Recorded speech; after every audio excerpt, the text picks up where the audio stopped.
Press वार्ता हम निर्दलीय प्रत्याशी के रूप में आरा 194 विधानसभा से मैं प्रत्याशी हूं और कल मुझे चुनाव चिन्ह आवंटन हो गया। समय कम है,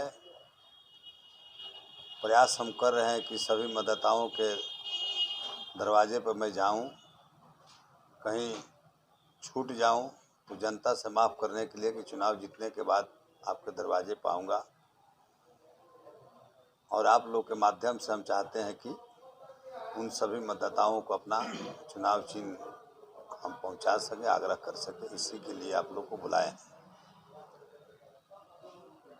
और अपना संदेश भी देना चाहते हैं।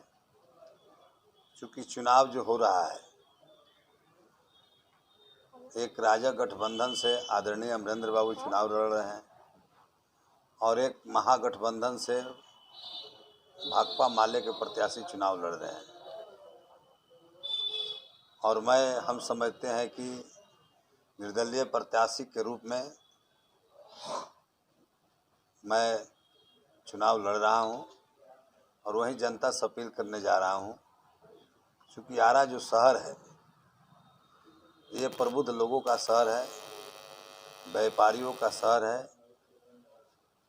इसमें सभी वर्ग का, एक वर्ग का किसी खास व्यक्ति का ये शहर है नहीं, सभी वर्गों का है और विकास से कोसों दूर रहा है। और विकास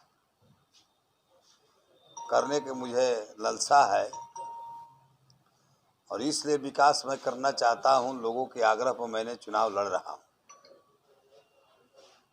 आदरणीय अमरेंद्र बाबू यहाँ से नए नहीं हैं, 15 साल यहाँ का प्रतिनिधित्व उन्होंने किए हैं, लेकिन 15 साल में आरा को और नीचे ले जाने का काम किए हैं, कुछ डेवलप का काम हुआ नहीं। और भारतीय जनता के पार्टी के फिर उन्हीं पर दाव लगाए, जबकि जनता उनको इसके पूर्व ही नकार चुकी थी।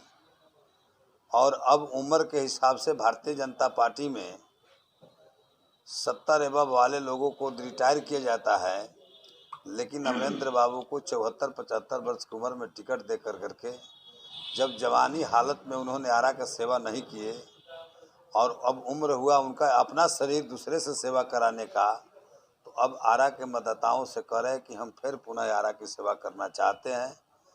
और आरा के लोगों का कहना है कि आप आराम करिए, अब नौजवानों को हम लोग बागडोर देंगे। 2-4 पटना और दिल्ली में बैठ कर के 2-4 नेताओं का गलती का भुगतना आरा विधानसभा के लोग नहीं भुगतना चाह रहे हैं। और आरा के जनता ने मन बना चुका है, उधर वामपंथ को भी रोकना है और इधर विकास के गति को भी तेज करना है। उस विकास को, गति को तेज करने के लिए बीच का रास्ता सभी लोगों ने पार्टी स्तर से छोड़ करके प्रत्याशी के रूप में हमको चयन करेंगे, ये मुझे पूर्ण विश्वास है। यही आरा विधानसभा के तमाम मतदाताओं से, अभिभावकों से अपील करने के लिए आप लोग को बुलाए हैं कि आपके माध्यम से हम अपील करें। मैं घूम रहा हूँ, सुबह से भी बाजार में घूम रहे थे, फिर 3 बजे से चनवा रामपुर में जाना है। प्रयास कर रहा हूँ कि हर दरवाजे पर जाऊँ, लेकिन कहीं छूट जाऊँ तो लोग माफ़ी करेंगे। लेकिन मैं वादा करता हूँ कि चुनाव जीतने के बाद मैं प्रत्येक दरवाजे के दस्तक पर लगाऊंगा और आरा के बेटा होने के नाते, भाई होने के नाते, इस माटी के लाल होने के नाते आरा शहर को कैसे सुसज्जित ढंग से सजाना है, क्या क्या डेवलप करना है, मैं बखूबी हमारे नज़रों में है। चूँकि मैं यहाँ के हूँ और चुनाव जीतने के बाद एक मॉडल आरा को बनाने का मैं काम करूँगा। सर, आपने कहा कि अमरेंद्र प्रताप सिंह कल आए थे, राज्यसभा सांसद विवेक ठाकुर, उन्होंने कहा कि अमरेंद्र प्रताप सिंह यहाँ से 20,000 बढ़ा सर, राघवेंद्र प्रताप सिंह 25,000 वोटों से जीत रहे हैं।